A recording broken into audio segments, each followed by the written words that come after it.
Hello and welcome to the Digital Zen Art Show. In this episode, we're going to be doing another one of the Amiga Dreams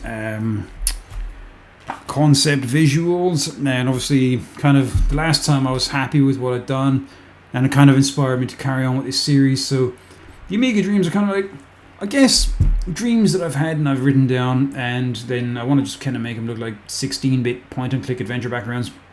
You know, it's arbitrary, but you know, it's cool. This is the concept we're going to be working on. So it's kind of like these Avatar-style floating mountains with kind of moon-based things on them, and I don't know what kind of background to use yet. Maybe kind of synth-wavy type style. Kind of visualizing these as kind of glowing pink, kind of upside-down mountain things. And yeah, we're going to just make it look cool and see how we can get on with that. But I had a bit of bad luck last night. I actually recorded a good chunk of this video last night, and I went to check my hard drive today, and I'd accidentally deleted it this morning when I was doing some commercial work, which is put a dent in my motivation for about 10 seconds. And now we're just going to do it again because, you know, shit happens.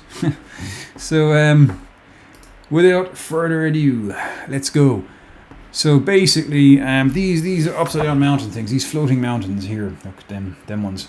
So we're going to start off with them. I'm going to make one of them, and I think the first place we're probably going to start is with a cone. See how that looks, and yeah, we kind of maybe we'll just flip this upside down and kind of add some features, that kind of stuff. So let's make this kind of appropriately long. So what I'll do is so basically, like, you know, I kind of made these they're kind of jaggedy, you know, they're kind of jaggedy. So this camera's flipping everything back the front. So they're kind of jaggy. So that's kind of like cartoon iconographic kind of styling for just kind of gnarly, you know. It doesn't have to be jaggedy. I don't have to kind of make it look like it's a telescopic kind of effect or anything like that, but the idea is that it's there to kind of be a visual language for jaggy. So basically what we can do with this cone, I think, is we'll just kind of make it editable. Oh good, now wait a second, I don't make it editable just yet.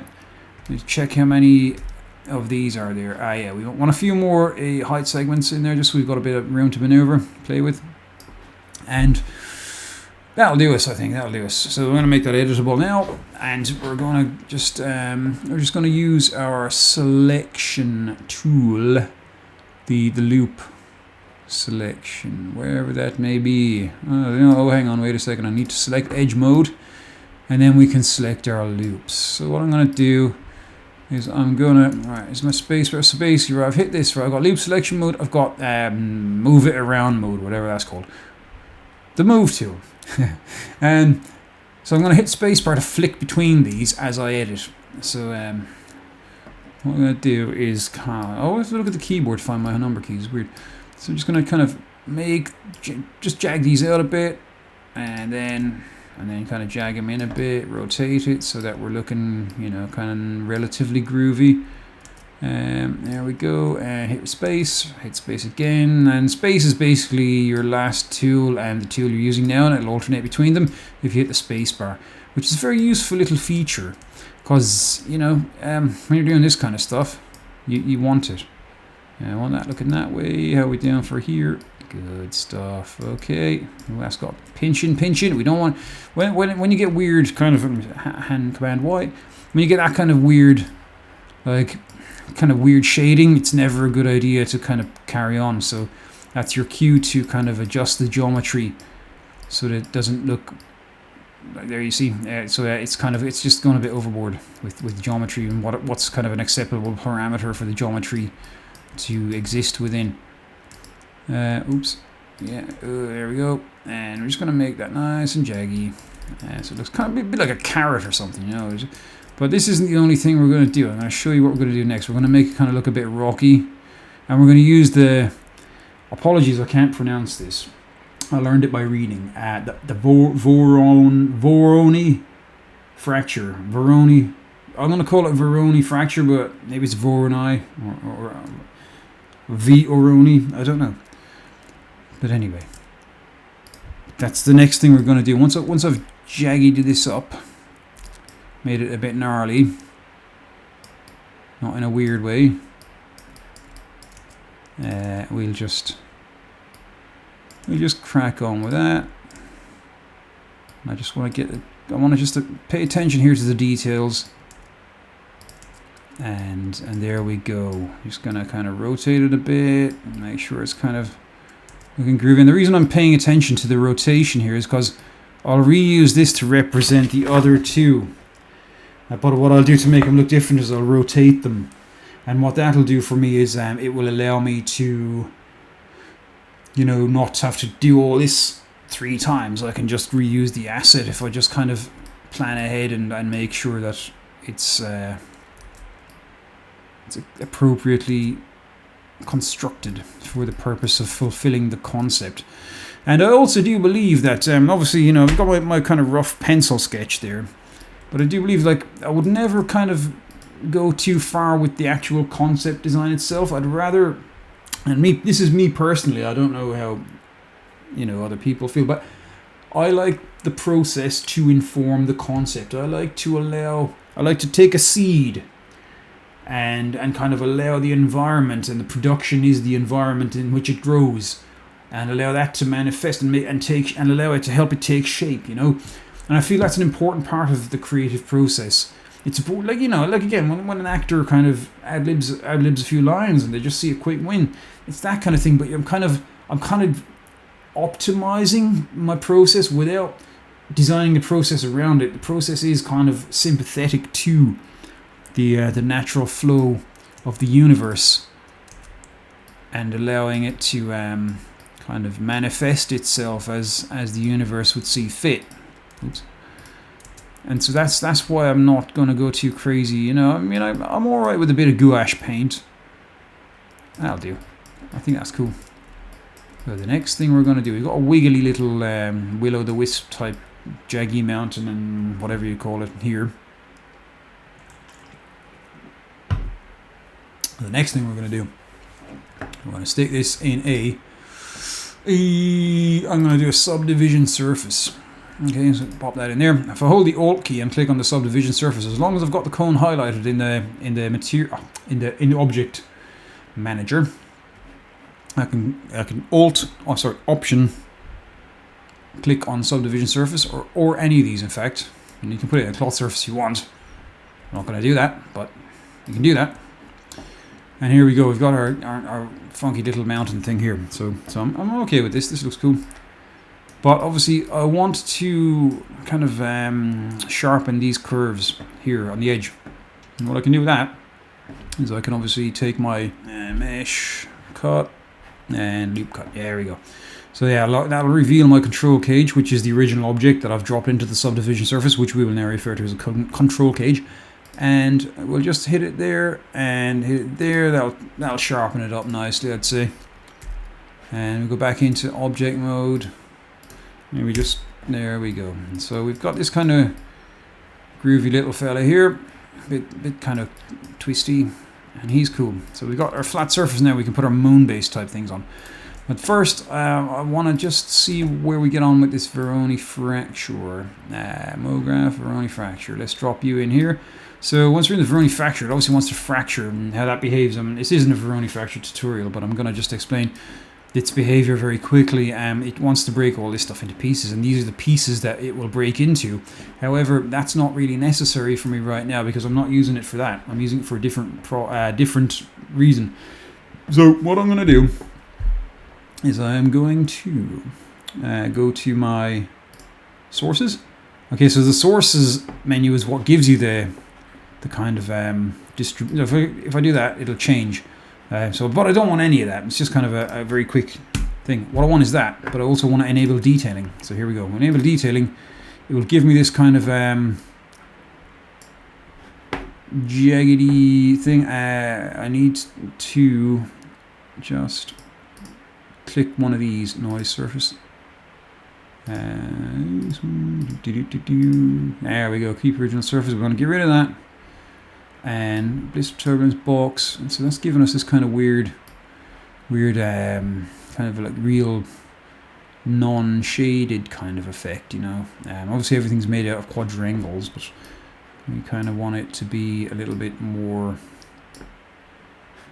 we've kind of got this. This is kind of what I want. It's kind of rocky, but it's got these horrid little it's like, you know, it's like three-dimensional pixel effect kind of thing going on. So that's not what we want. There we go. If we just get rid of that, this is kind of what we want. So we want that kind of rocky vibe. So I just got rid of this. Use original edges. This is how I work. I just kind of, it's kind of an ongoing process of trial and error and just trying stuff out. I'm not really too fussed about like learning the software inside out. I just want my vision to be made manifest by this tool. And it's a little bit more complicated than a chisel. But using a hammer and chisel, you can achieve comparable results if you really persevere. So it is the mind that we are developing here, not the tool's ability. The tools are just there. You know, you can do this. There is no right and wrong. You can do this any way you like. And of course, somebody might disagree with you, and if you have the good result, if they get a better result, you can take their word. Or if they have something to say, you can take it on board. You don't have to accept the thought in order to entertain it. So anyway, here we are with a little wonky. I'm going to call it a wonky carrot. It's a wonky carrot. I have a little wonky carrot here now, so I'm happy with that. It looks kind of reasonably gnarly. Got our blister turbulence. Let's see what we can do if we just crank this up a little bit. Do I want that? I mean, I like that's kind of coolish. I like the rockiness of it. Maybe it's a bit much, but I mean, for what I had in mind, it's pretty good. And I wonder if I drop that into another one of them. That doesn't really do that, does it? Nope. Yeah, but you got to experiment, and play around, get the best results you can get, because you know that's how it is. That's the name of the game. We've obviously got some like artifacting here, but we can just change the Fong angle, see, and that'll sort those out. The Fong tag's brilliant. I wonder what'll happen if I do that. You can change it around with this. Relax inside edges. Never really done that before, but you can relax them. You can make them nice and relaxed. Just keep going forever, that can you? Oh my god! Okay, undo. So yeah, you go. See, you just play around with that. I'm gonna leave it for now. Probably no need to have it. It's fine the way it is. Yeah, it's kind of nice and rocky. So another thing I could do, I could use an HDRI sphere. So what we'll do here is create a new material, and we'll do as an HDRI, because you know you need some reflections on it to make it look groovy.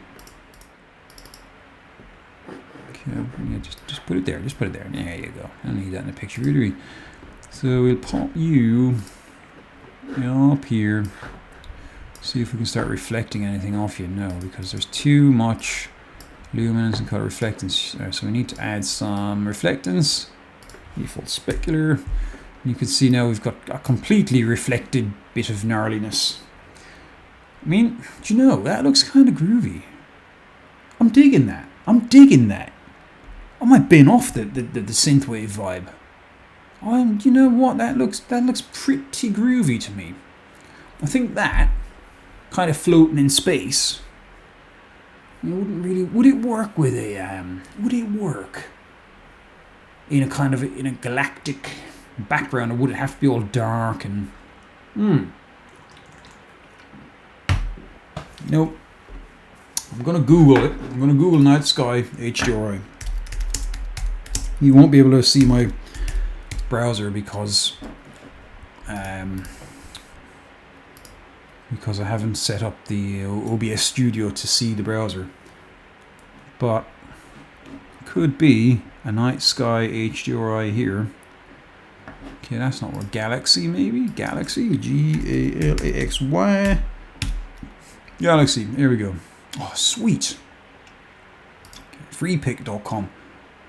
There's a Galaxy HDRI. That'll do nicely. You can download that for free. Whoa. Attribution required. Okay. Well, I don't know where. The image is by rawpixel.com on Freepik. So there's the attribution. So it's freepik, PIK.com, and the image is by rawpixel.com. That's the HDRI I'm going to use.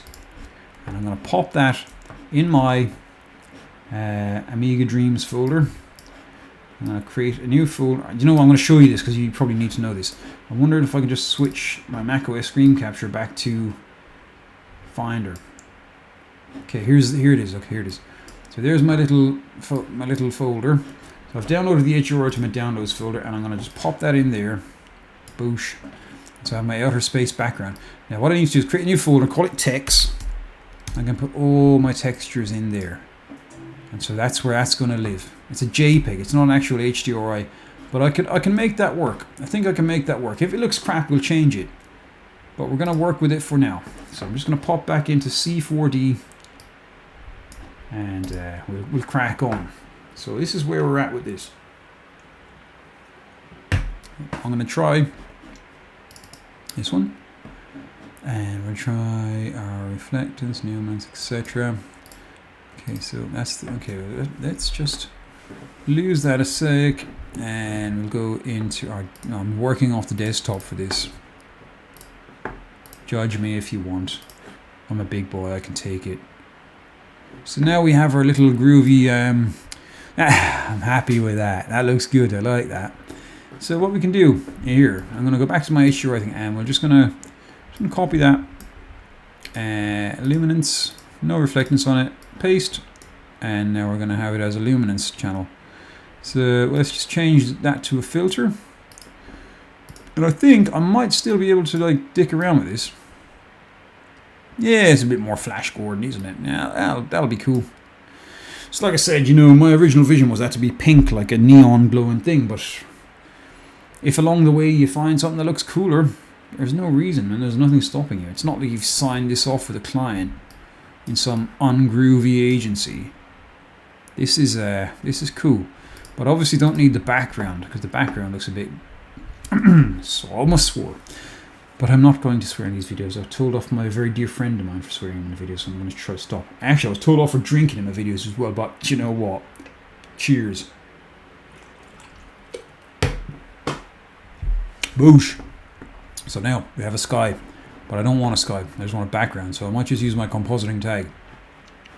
Get rid of that. Say we uncheck that, and seen by camera.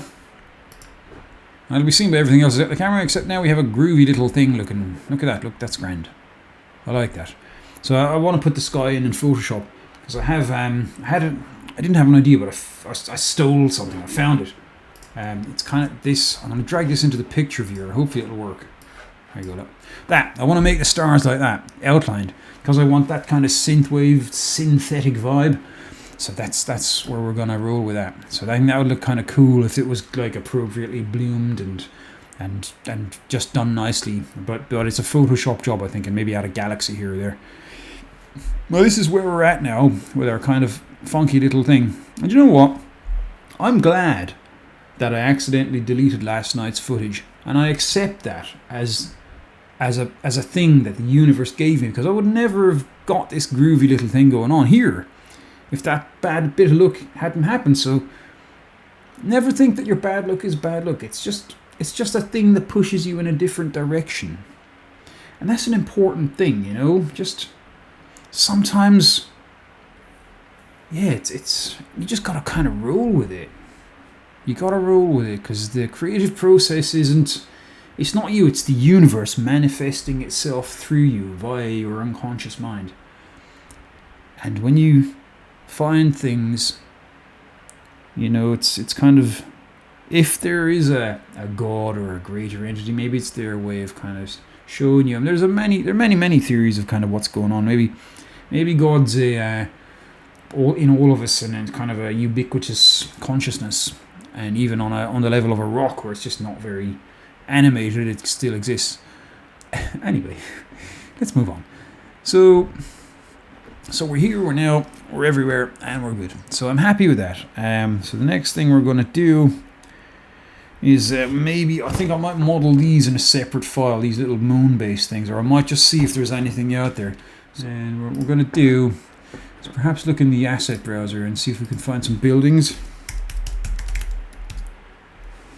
Buildings. There's loads of buildings here. I know, cityscape. Wow, there's loads of little 3D buildings there. So I'm thinking like those buildings, if they were kind of in a future society, like way out in space. Originally I had the dome thing, the spider dome.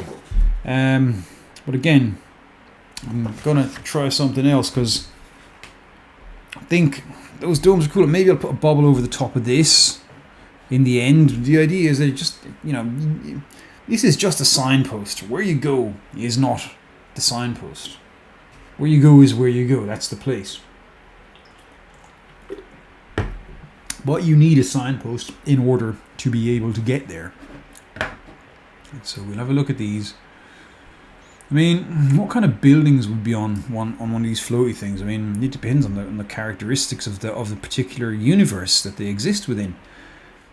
Any building, as long as it's cool, I think is fair game on this illustration. Yeah, it looks okay actually. Let me just see this. This gives me an idea. Okay, yeah. That's groovy. That's cool. I reckon that could work, you know, as a kind of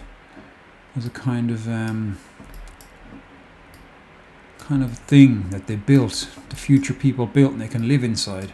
So I probably don't need the other buildings now. Get rid of them. I need to chop it though, because otherwise the you know, it'll just look shit. I mean, it'll look bad. It'll look bad. Sorry. So what I'll do, I'll just use my rectangle selection. I'll leave visible only unchecked, and I'll highlight all these. I'm just going to shrink them down to fit with anything. I can't be arsed to delete them. It's not necessary, and it kind of gives it that kind of funky little vibe anyway. So I mean, that's cool. I'm happy with that actually, and I'm going to scale the whole thing down a little bit.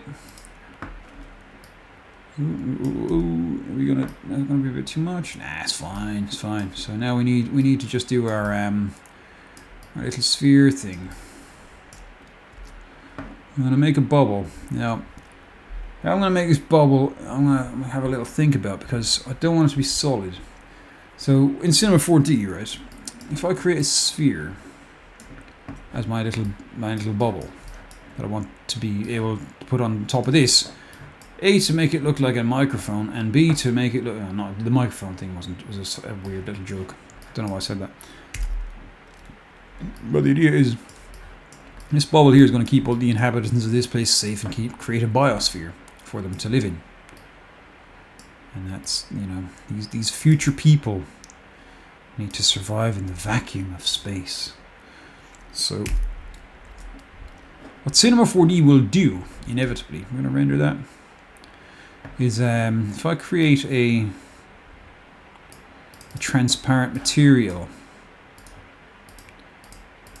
yeah, just leave it as glass. I mean, there's a few options there. I think glass is probably the best one, or maybe diamond.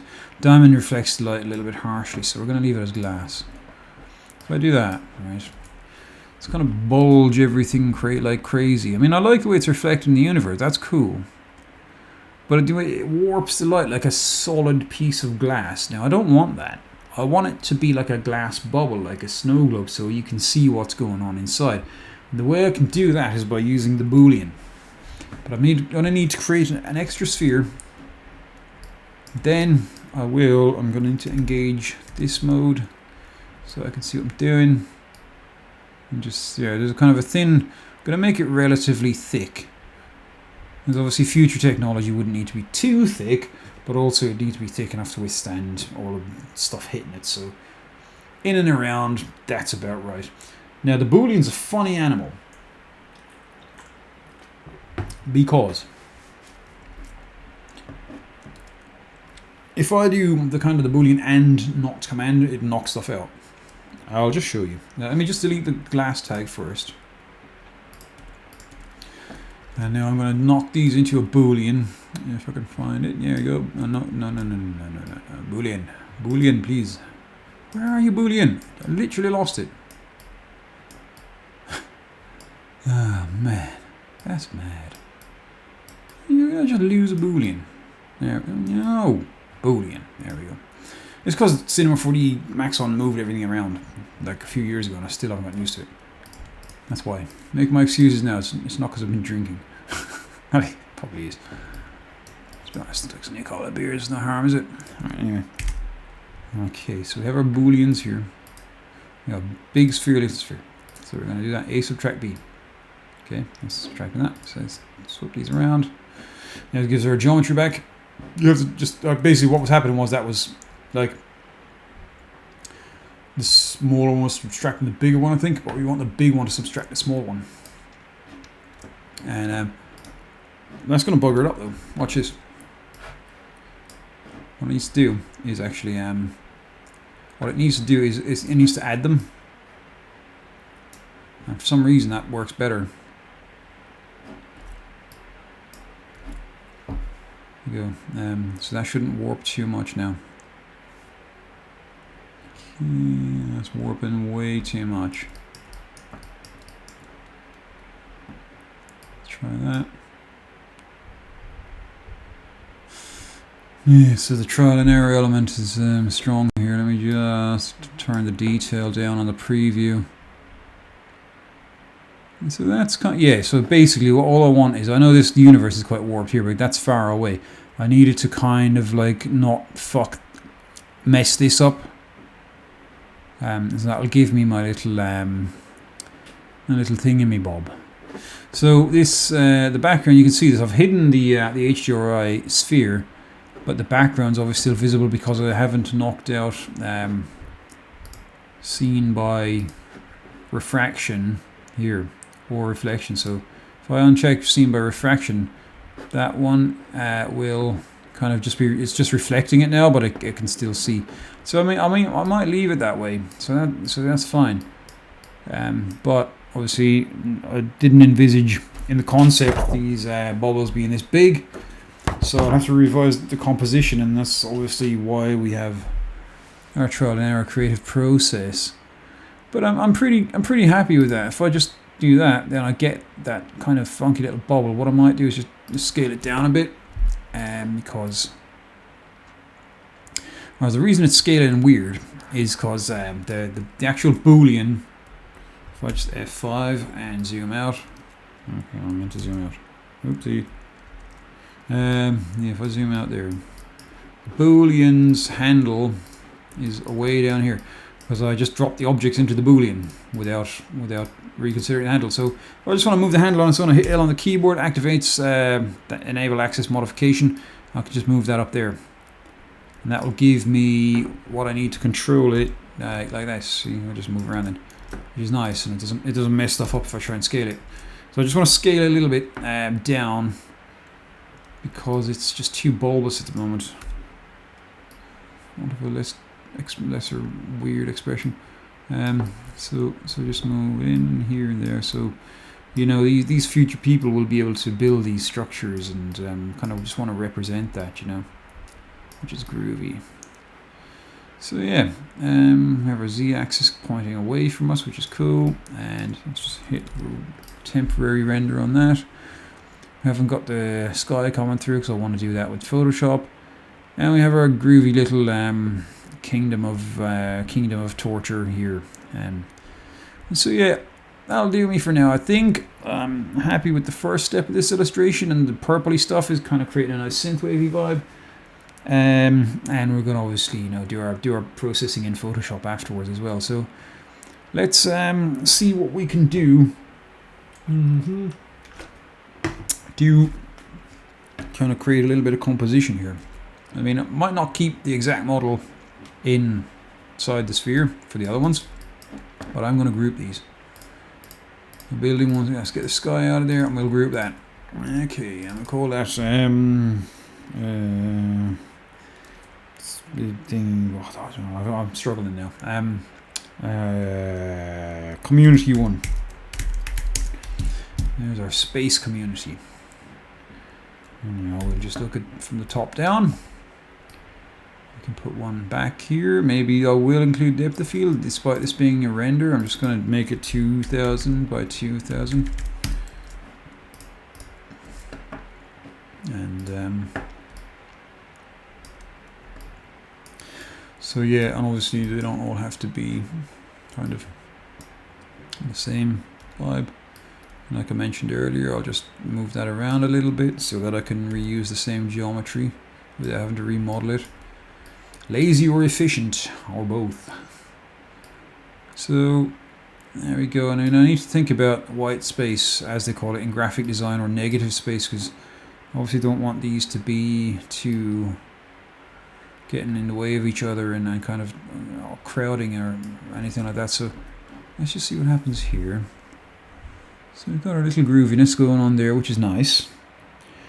And whether or not to include the Kingdom of Torture in all of them, I don't know. Maybe there could be a different thing going on. I'm not sure yet, but for now, I'm going to call this chapter 1. I've been recording now for about, oh my goodness, 43 minutes. So I'm going to just knock this on the head for tonight. And then tomorrow I'll try and, or maybe the next day, whenever, I'll try and jump back in and just kind of finish off the Cinema 4D fraction of the workflow. Get the gnarly carrot worlds done, and then we'll try to kind of add our compositing tags and our transparencies, and hopefully we'll be able to bring them into Photoshop and get everything done that we need to get done.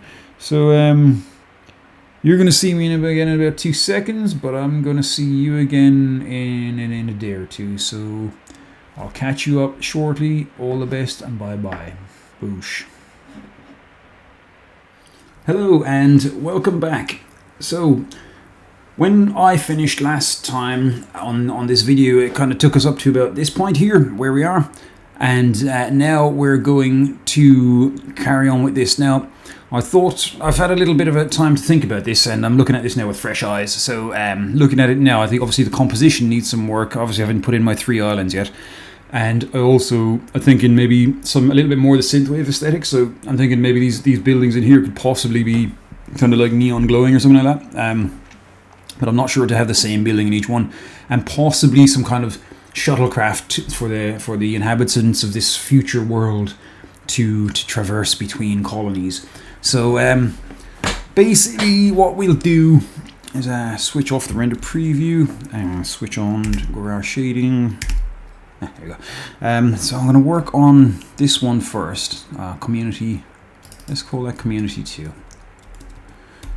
It should really be a bit more imaginative with these names, but obviously, as nobody's going to see them, there's probably no point. Okay, zoom in there. Oh no, hang on a second. Let's zoom in on the bowl. There's that. Alright, so I'm going to maybe stick a different building in here, so I'll just have a little hunt around my asset library that's built into Cinema 4D for some buildings. Building. City built in here somewhere.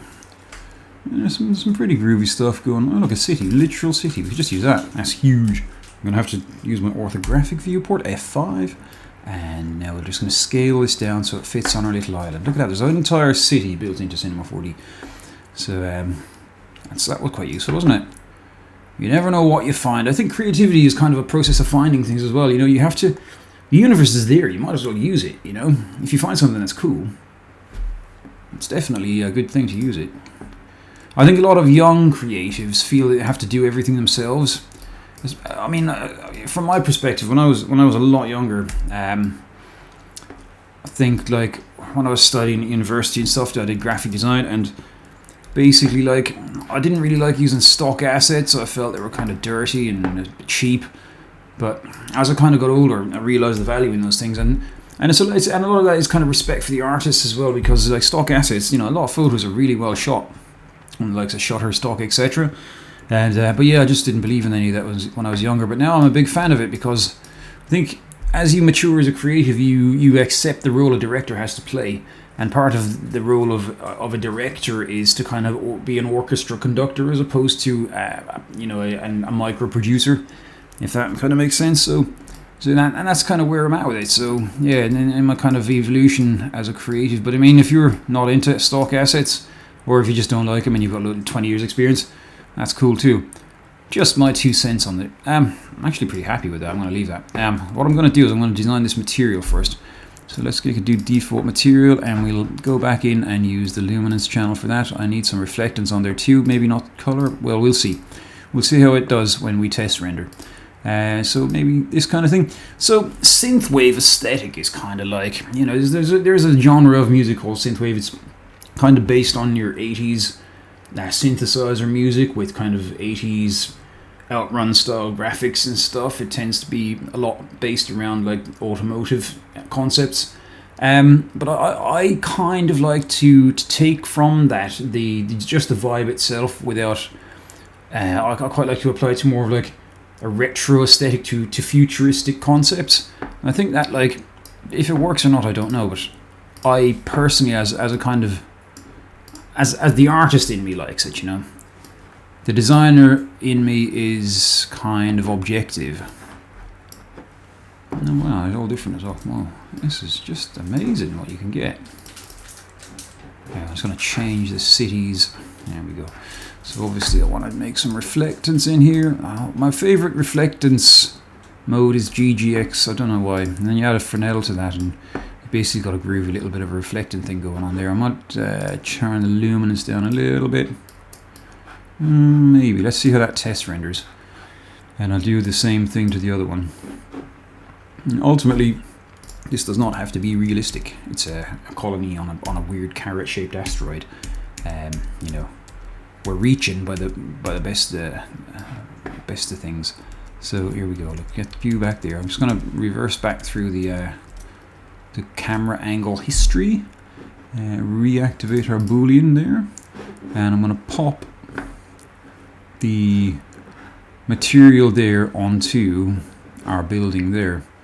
I think pink would go quite nicely, maybe purple, because it's obviously going to have that kind of purple nighttime aesthetic to it, so it would be kind of cool to have that, you know. So I think let's see where we're at.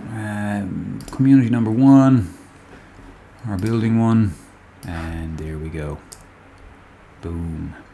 So let's see what happens when we do a little preview render of that. Let's get all that. And we've got the buildings themselves kind of like creating some light within them.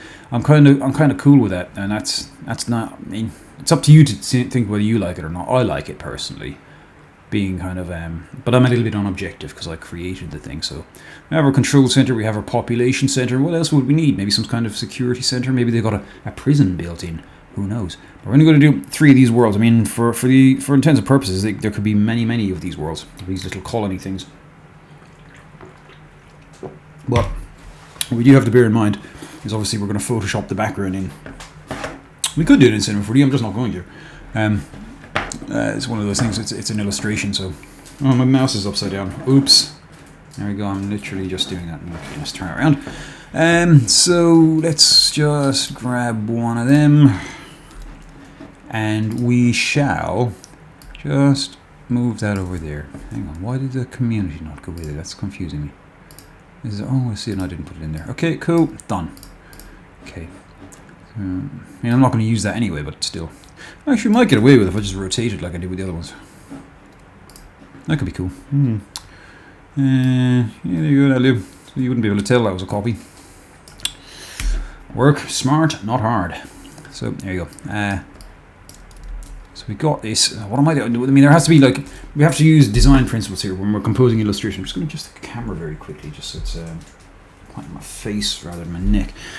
So yeah, we the design principles of kind of composition here. We need dominance. I think there needs to be a dominance hierarchy in the scene, as well as an appreciation and an acknowledgement of negative space. Even though it won't be white space per se, we do consider the space between the objects as negative space. So one of the things we need to do is, let's have a look there.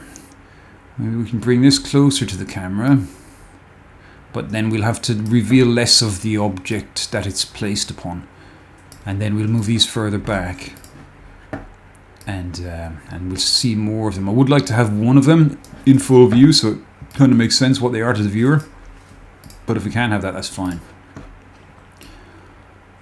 Ultimately, it needs to be aesthetic considerations override me wanting to kind of tell a story, because the story is only a little bit of a part of it. So we're going to just go in there and have a look here.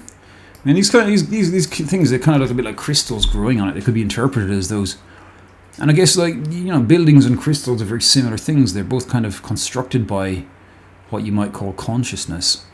So from that angle, I'm kind of happy with this. I mean, it's tricky because, see, I don't know about the index of refraction on these bubbles. I think that the light's maybe bending a bit too much. So what we can do there to kind of compensate for that, if you don't want to bend the light too much, you can just lower the index of refraction. So it's called refraction here. It's normally called refraction index, in kind of, if you were referring to it mathematically. But a refraction index of 1 will just give you like no. I mean, that's not something weird because it was previously bending the light, but obviously now it's just reflecting the back, or so it's just drawing the background through. I could change that with the compositing tag, but I'm just going to try a few things first, just to see if anything else works. And this is a negative index, 0.25. So if we go 1.25, yeah, maybe not. We have a 1.1. See what happens with 1.1. Yeah, so it's not bending it too much, but I am getting this it's kind of pulling in the thing from this side. I think that's kind of distracting. I'm not sure, because if you have a real, like a snow globe, you can hold it up and it kind of does bend the light like that. This is faithful to that in terms of that the refraction index, but it's not quite. I don't feel like I'm controlling it as well as I should. I mean, these ones are cool, but then they're not catching anything really. So we are going to end up with a compromise here, because 1.05. How about that? So remember, I think we're just going to have to compromise on it. It's not that I don't want to control it, but I want it to look like glass, you know. Whereas when it's done like glass here, it really is capturing the glow of the inside as well. And I think that's kind of aesthetically, that's quite pleasing. So I think probably have to go with that. I mean, now we're going to add some spaceships, shuttlecraft. We even have a built-in spaceship. Would you look at that? I have to say, Cinema 4D is a pretty good program. I'm not sure about the other ones, if they've got built-in assets of. The only other one I've used is like Keyshot briefly, and that's kind of more of a render. But I mean, yeah, this free spaceship that comes with Cinema 4D will do us nicely, I think. Spaceship current. Okay, that's awesome. Let's use that. Let's just give credit to the artist who created this, Yan Gi. If I'm pronouncing that correctly, apologies if not.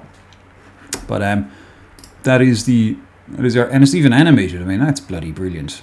Look at that. Amazing. Well, thank you, Yan Gi. That's his name there, or her name. I don't know. But yeah, massive shout out and thanks to the artist who created this spaceship, because we're going to use that now in our illustration, but we're going to have to shrink it right down. And as much as it pains me not to do justice to the artist, this is obviously a prop in a larger composition, so we're going to have to just roll with that.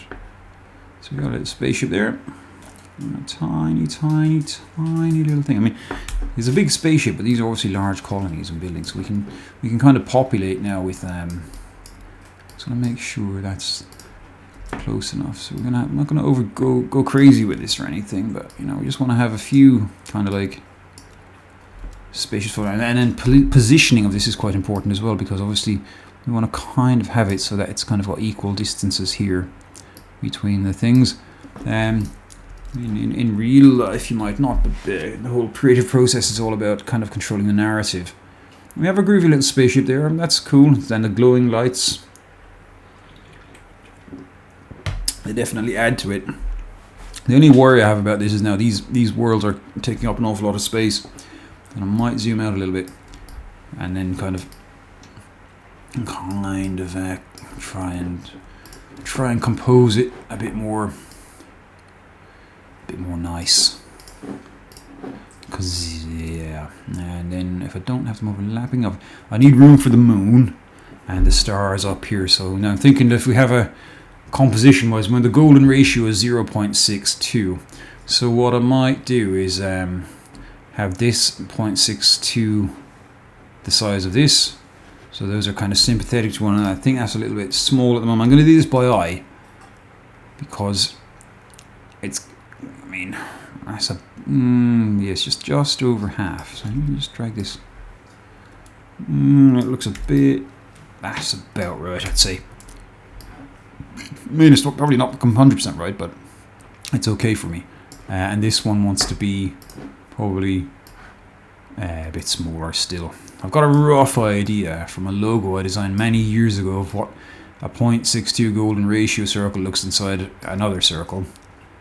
So, okay, so what I'll do is I'll have that one hanging fully there. I'm going to move this one over a little bit to the right. A spaceship, and I don't mind it being off center. I do not mind it being off center one little bit. Spaceship can go over here. And now I'm going to move community 1 and spaceship over this way a little bit, and that'll give me some room to move community 2.1 over here. So I'm going to have this kind of triangular composition, but it'll become a quadrangle one side. I might stick the moon up in the middle there and just offset it there, so I've got a bit of room to play with, and the stars then can kind of punctuate the scene a little bit more as well. So this is where we're at with it so far. I'm just going to increase the quality of this preview. See what that looks like. So I mean, yeah, this is working pretty groovily. What I wouldn't mind doing is adding a little bit more. I'm bringing this sky out a bit more. Hang on a minute, that's not what I wanted. Because where's the materials? Go away. Materials. There we go. So what I want to do is this one I might see about in the luminance channel here in the filter. Lightness, increase the lightness a little bit. That's way too much. Oh my god. Oh my god. No. Come on. Back. There we go. Try that. And see what that, oh, it's washing everything out rather horrendously. I don't like that. So we're going to just go back down to 0. And I might just adjust it in Photoshop with the levels or something. That's unacceptable to have it that light. Oh, my daughter's here, by the way. You want to say hi? Hi. I don't think they can see you. Oh yeah, there you are in the corner. Am I? Just like they're eating chocolate, yeah. It's like having a little puppet in the studio. What do you mean? Yeah. I'm not a puppet. No, but it's like having a little puppet in the background. I'm a human being. I know, but it's like having a puppet in the background, isn't it? No. It's like having a little puppet. Hi. When has anyone had a puppet in the Oh, there's loads of people who've had puppets in their shows. There's literally been... Hey, so we're just going to jump back in here now. I've had a little bit of time away from this to kind of have some fresh eyes on it. And yeah, we're going to just have a look at the buildings, because I think when we test render them, we're having a little bit of an issue with kind of visibility. I mean, we can see it in the silhouette against the moon, but the problem we're kind of having is you can't see that in the main one, and that's kind of bugging me. Like, it's kind of bugging me a little bit, because you ought to see that. You know, it's visible in the kind of secondary one there to the left, but then it gets lost, and it's kind of a shame to lose that. I don't want it in the bright pink. I think that's a little bit much, but it does need a kind of, I mean, I have an idea what I'm going to do. I'm going to put a disc down there. I'm going to stick myself a disc down there, light the bugger up, if I can find the disc, put up the right size. There we go. That's going to be here. So let's just bring that in, and we're going to create our luminant material. Where's my luminant material? Luminant material. So we're going to put you here on this disc. Stick our compositing tag on there, because I don't really want that to be seen by the camera. Compositing. And we're going to just make it so it's not seen by the camera, and the rest of it can be cool. And if that doesn't work, we just try something else. You know, it's not the end of the world or anything, but it's just one of those things where it's kind of nice to get it just the way you want it. And that's what we're going to do. So here we go.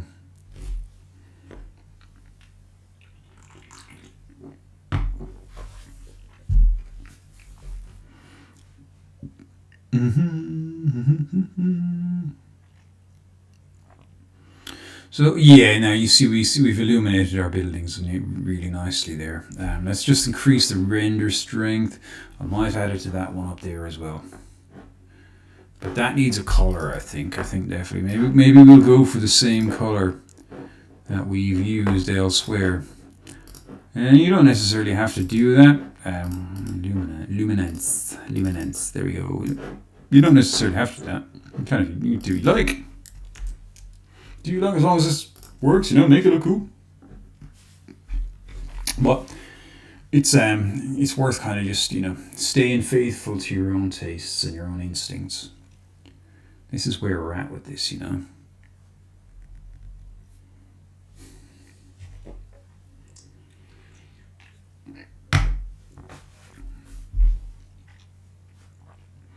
So let's just wait for this to render out. Boom, boom, boom. And there we have something cool. So I'm happy with that. Now we got something really nice and groovy. So let's just duplicate that over to this one. And we shall... there we go. So there, we just pop you over there. And there we go. Up you go. And up you go, and there we go, stick you in there. I think we're good, I think that should give us something. I'm not expecting a lot.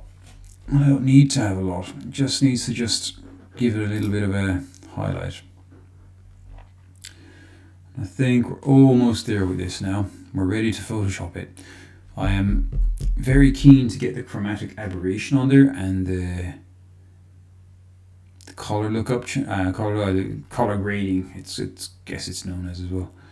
So yeah, that's cool. I'm going to render this now. Once this preview render is done, we're going to render it, and I will catch you back up once we've taken it into Photoshop. And yeah, see you in about 2 seconds. We're in Photoshop now, and I have taken the liberty of creating these couple of layers here. Number one is a color lookup table. It's just an adjustment layer. We are using the Fuji F125 codec 2393 by adobe.cube color lookup file because that looked kind of cool. And also just at our levels. It's just the standard auto levels in Photoshop just to give it some a bit more chrominance. So what we're going to do next is add some chromatic aberration. I'm going to show you how to do that. Bang on. Alright, so what we're going to do is we want to create a copy. Go into layer or image adjustments. Image adjustments. If I can remember this correctly, is levels. So we're going to green. We'll have a let's do our green and blue ones. Okay, so we'll just change 255 to 0. Hit OK. Hit more the blending mode of lighten. And there's some other cool stuff going on here. But let's just go with lighten. You can see here we've got a little bit of chromatic aberration. I might actually blur these layers as well just to create an extra bit of grooviness. But I've got that there. I'm gonna hit Shift and arrow key on the keyboard just to kind of make it obvious. And I'm gonna do that with the green as well. That's gonna go to lighten straight away. I'm gonna hit it that way, and I'm gonna go to image adjustments and levels, not curves, levels. Okay. So this is where we're at, and I think it was green, wasn't it, or blue, whatever. Yeah, let's just do that one, and we're cool. So we've got our kind of chromatic aberration going on here, and it's made it kind of like blurry. Do I want yellow or do I want green? I'm gonna go with yellow. I think it's a nice color to go here. We could tone it in a bit, but what I want to do, I want to simulate a kind of a bad lens. So what I'll do is I'll use a Gaussian blur, filter blur, Gaussian blur. Then we'll have a little bit of a bit leeway on that, and layer, filter, Gaussian blur. And that'll give us our little bit of a Gaussian blur. Let's bring those in a little bit again, and now we have our kind of final image, I guess. Yeah, let me just think. We should just tweak it a little bit more. And we should add, just so it looks like a bad, cheap pair of binoculars. I think the point is here to kind of just, it's not so much to make it, yeah, it is to kind of make it look convincing, you know, because chromatic aberration happens. Is this blurred? That's too sharp. Filter, yeah, see blur. Nice. Okay, cool. Blur that. Yeah, cool, we've run. The last piece of this puzzle that we're going to do now is we're going to create our standard 16-bit 32 color palette version of this image. So I'm going to add that as a layer on top of everything because I want to keep this because I like it. But the easiest way to do it is just to save it down as a GIF and kind of piddle around with your diffusion settings because that's just how it works. Back in the day, and I will never stop talking about this, computers weren't as advanced, and I'm so glad the GIF format remains because there's nothing like a little bit of 16-bit goodness. So there we go. That sort of thing, you know, that's what I think the irony is, you know, you have these kind of modern effects like bloom and the stuff you can do in Photoshop with decent software, and technologies kind of reveal them to us, you know. It was always available with good lenses and cameras and stuff, but then they weren't really available to the everyman or the everywoman. And yeah, it's like, it's one of those things, isn't it? You think it's important to acknowledge that. There's an irony there, and I think irony is a very strong part of art. So we got a grooviness going on. Let's see what the dither in 0% does. We'll do nothing with it.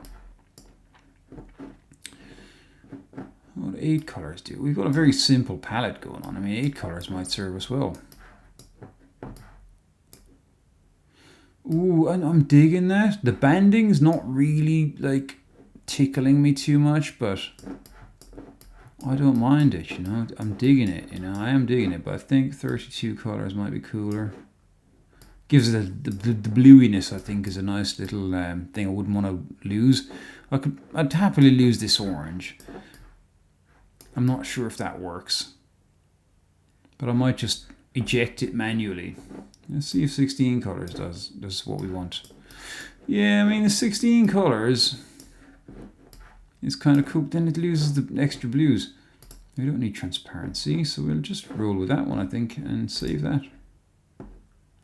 So we're gonna pop this here. Amiga Dreams. Top. Let's call it top layer. If I could spell. So there we go. There's our top layer sorted out. I know it's not gonna look as seductive and sensual as this, but the kind of point is not that. That's not the point. The point is to kind of reveal your dreams in an Amiga format sense, you know, and if we can do that, we're on to a good one. There's a GIF lurking around here somewhere. There we go. Stick you in there. And all of a sudden we have this, it's a little bit over processed.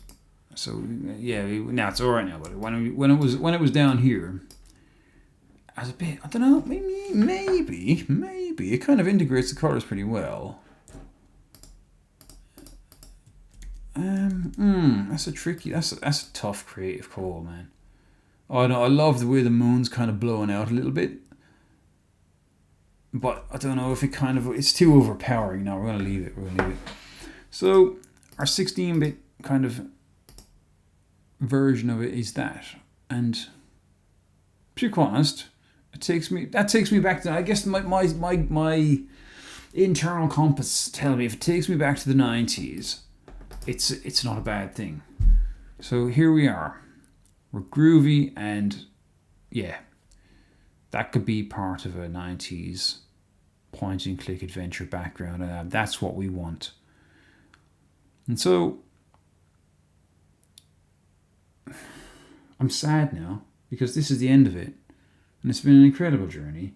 If you made it this far, it's because you want to learn and you're interested, and you're gonna win if that's because if you got that mentality, and this is the mind.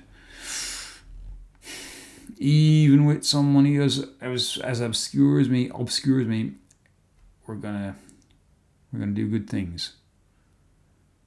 And yeah. So best of luck with your endeavors. And we will catch up next time. The next tutorial, I'm going to try and do it. Push it a little bit further, perhaps. But obviously, we're gonna balance concept and execution as always. But for now, our time is here, and we're gonna just roll with this. So, all the best, and I hope to catch you in the next video.